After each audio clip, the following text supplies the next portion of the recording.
Nifty যে জোনটাকে break করলে একটা মোমেন্টে পেতে পারে সেই জোনটাই হচ্ছে 25,880 থেকে শুরু করে 25,750।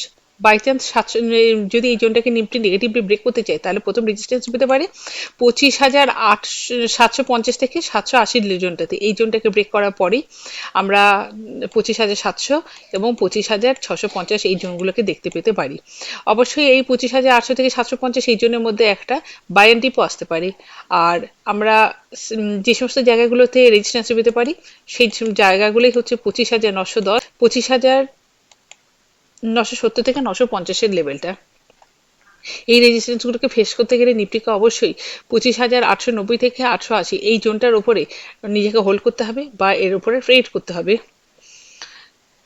অপশন চেন অনুসারেও 25,850 থেকে শুরু করে 26,200 পর্যন্ত প্রত্যেকটা লেভেলে প্রচুর পরিমাণে ওপেন ইন্টারেস্ট বিল্ড আপ হয়ে রয়েছে। তার মানে প্রত্যেকটা ক্ষেত্রে নিফটি ভালো রকমের একটা রেজিস্ট্যান্স ফেস করতে পারে। আর পুট সাইডে আমরা 25,800 এবং 700 এই দুটো লেভেলেই ওপেন ইন্টারেস্ট বিল্ড আপ হয়ে রয়েছে দেখেছি। তো আমাদের এই দুটো লেভেল থেকে নিফটিতে একটা সাপোর্টও আসতে পারে। আর যদি নিফটিকে 25,830 থেকে 750 এই জোনটার মধ্যে ট্রেড করতে হয় তো সেই ক্ষেত্রে আমরা 15 মিনিটের ক্যান্ডেলস্টিক প্যাটার্নের উপরে বেশি ডিপেন্ড করব। এই জায়গাটার মধ্যে আমাদের সেল অ্যান্ড রাইজ আর বাই অ্যান্ড ডিপ করতেই হতে পারে।